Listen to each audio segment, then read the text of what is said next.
Hello दोस्तों, स्वागत है आपका आपके अपने यूट्यूब चैनल चर्चा विद गौरांश के यूट्यूब चैनल पर। उत्तर प्रदेश डीएलएड प्रथम सेमेस्टर से संबंधित पहला सैद्धांतिक विषय बाल विकास एवं सीखने की प्रक्रिया, बाल विकास की अवस्थाएं, जिसके अंतर्गत किशोरावस्था की चर्चा होगी। तो चलिए शुरू करते हैं आज के इस वीडियो को। तो वीडियोस को शुरू करने से पहले मैं आपको बता दूं कि अगर आपने चर्चा विद गौरांश यूट्यूब चैनल को सब्सक्राइब नहीं किया तो उसे सब्सक्राइब कर लीजिए, नोटिफिकेशन बेल को दबा लीजिए ताकि आने वाले वीडियो को नोटिफिकेशन आपको मिलते रहें। चलिए, किशोरावस्था में शारीरिक विकास। किशोरावस्था जीवन का सबसे कठिन काल होता है। इसे संघर्ष और तूफान की अवस्था भी कहा गया है। एक मनोवैज्ञानिक है स्टैनले हॉल ने कहा है कि किशोरावस्था जो है वो संघर्ष और तूफान भरी अवस्था है। इसे संघर्ष और तूफान की एज कहा जाता है। क्यों कहा जाता है? ये परिवर्तन की अवस्था कहलाती है। इसमें बालक पर परिवर्तन होता है, बालक के भावी जीवन पर परिवर्तन होता है। किशोरावस्था में बालक और बालिकाओं का विकास तीव्र गति से होता है। बालकों में तीव्रतम वृद्धि का समय 14 वर्ष की आयु तक तथा बालिकाओं में 11 से 18 वर्ष तक की आयु तक होता है।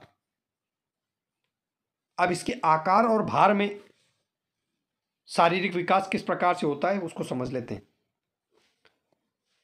इस अवस्था में लंबाई तेजी से बढ़ती है। बालक की लंबाई बहुत बढ़ती है, तेजी से बढ़ती है। बालक की लंबाई 18 वर्ष की आयु तक, बालिका की लंबाई 16 वर्ष तक की आयु तक बढ़ता है। बालक की पूरी लंबाई 18 वर्ष तक की आयु में पूरी हो जाती है। 18 वर्ष तक की आयु का बालक अपनी पूरी लंबाई को प्राप्त कर लेता है और 16 वर्ष तक की आयु की बालिका अपनी संपूर्ण लंबाई को प्राप्त कर लेती है। इस अवस्था में बालकों का भार बालिकाओं से अधिक होता है। देखिए, अब बालकों का भार अधिक हो गया। अब किशोरावस्था में बालकों का भार अधिक होगा बालिकाओं से। सिर का और मस्तिष्क का विकास किस प्रकार से होता है उसको समझते हैं। किशोरावस्था में सिर और मस्तिष्क के विकास के लिए इस अवस्था में सिर व मस्तिष्क का विकास जारी रहता है। 15 या 16 वर्ष की आयु में सिर का लगभग संपूर्ण विकास हो जाता है। देखिए, बालक का सिर का पूरा विकास तो बाल्यावस्था में ही हो जाता है। तो क्या उसके बाद विकास रुक जाता है? रुक जाएगा तो मस्तिष्क काम करना बंद कर देगा। विकास निरंतर चलने वाली प्रक्रिया है, वो तो चलता ही रहेगा, लेकिन एक मोटा मोटा एक संपूर्ण विकास बाल्यावस्था तक पूरा हो जाता है। फिर 15 या 16 वर्ष की आयु में सिर का लगभग पूरा विकास हो जाता है, पूर्ण विकास हो जाता है एवं मस्तिष्क का भार 1200 और 1400 ग्राम के बीच में होता है। जो मस्तिष्क का भार होता है वो 1200-1400 ग्राम के बीच में होता है। आगे समझते हैं। अगला टॉपिक है हड्डियां, यानी किशोरावस्था में हड्डियों का विकास किस प्रकार से होता है। हड्डियों में पूर्ण मजबूती आ जाती है। कुछ हड्डियां एक दूसरे से जुड़ जाती हैं, हड्डियों में दृढ़ीकरण आ जाता है, मजबूती आ जाती है, और कुछ हड्डियां एक दूसरे से जुड़ने लगती हैं, जुड़ जाती हैं। आगे देखें। आगे लिखा है अन्य अंगों का विकास। अन्य अंगों का विकास किस प्रकार से होता है? इस अवस्था में आंख, कान, नाक, त्वचा, स्वादेंद्री, कर्मेंद्री का पूरा विकास हो जाता है। आपको स्वाद मिलने लगेगा, कर्मेंद्रियों का विकास होने लगेगा और पूर्ण हो जाएगा विकास। मांसपेशियों का विकास तीव्र गति से होता है। मस्तिष्क का विकास लगभग पूरा हो जाता है। ये यहाँ पर मस्तिष्क का विकास पूरा हो जाता है। आगे देखते हैं विभिन्न ग्रंथियों का विकास। अब विभिन्न ग्रंथियों के विकास में किशोरावस्था में विभिन्न परिवर्तनों का आधार अंतरास्रावी ग्रंथियां होती हैं, जिसमें पिट्यूटरी, थायराइड, एड्रीनल ग्रंथियां प्रमुख हैं। इन ग्रंथियों के स्राव शारीरिक, मानसिक और भावात्मक विकास को प्रभावित करते हैं। इस अवस्था में बच्चे खेलकूद व अन्य क्रियाओं में अधिक सक्रिय हो जाते हैं। वे अपने कार्य स्वयं करने लगते हैं और दूसरों पर निर्भर नहीं रहते।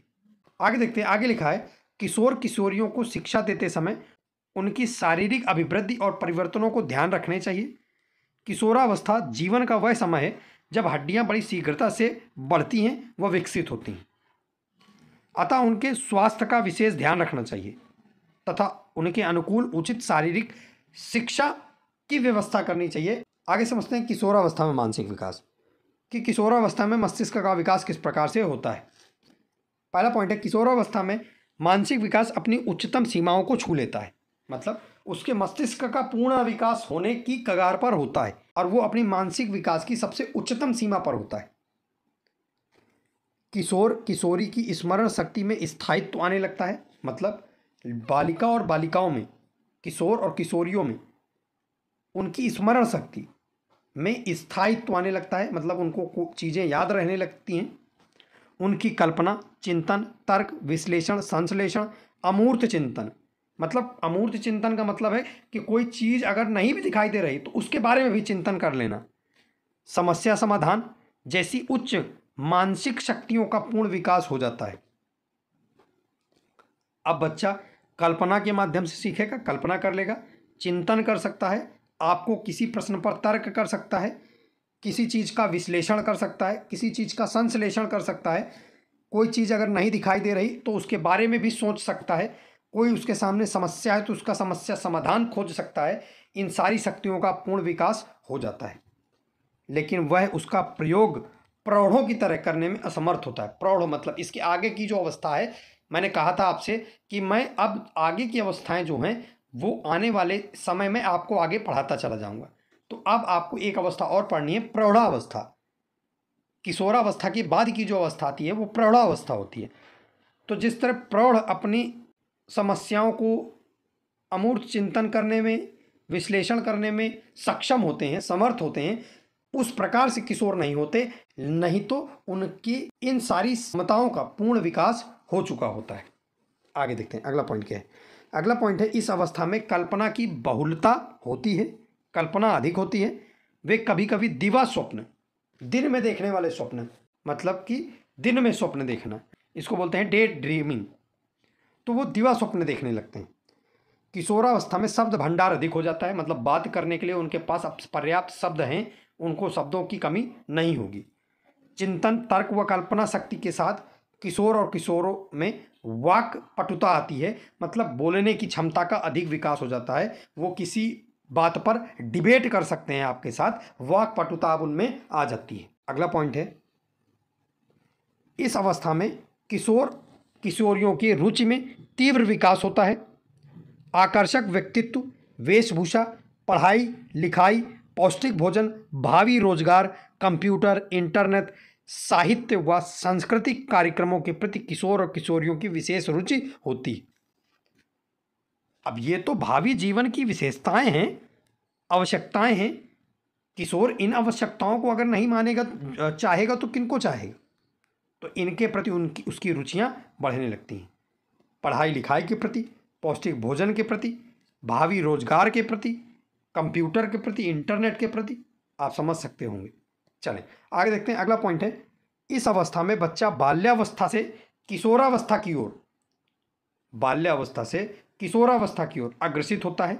इसलिए किशोर किशोरी को नए ढंग से समायोजन करना पड़ता है। देखिए इस अवस्था में जो है बालक बाल्यावस्था से आया होता है और इस अवस्था में परिवर्तन शारीरिक मानसिक प्रकार के अधिक होते हैं। इसलिए यहाँ पर किशोर और किशोरियों को नए ढंग से समायोजन करना पड़ता है या अत्यधिक समायोजन करना पड़ता है। आपका जो टॉपिक है, विभिन्न प्रकार की अवस्थाएं, शैशवावस्था, किशोरावस्था और बाल्यावस्था, इन टॉपिक्स पर विस्तृत हमने चर्चा की। आई होप आपको समझ में आया होगा। अगर आपको क्लास अच्छी लगती है तो आप चर्चा विद गौरांश यूट्यूब चैनल को जरूर सब्सक्राइब करें, इस वीडियो को लाइक करें, अधिक से अधिक शेयर करें। तो चलिए मिलते हैं किसी अगले वीडियो में किसी नए टॉपिक के साथ। तब तक के लिए जय हिंद।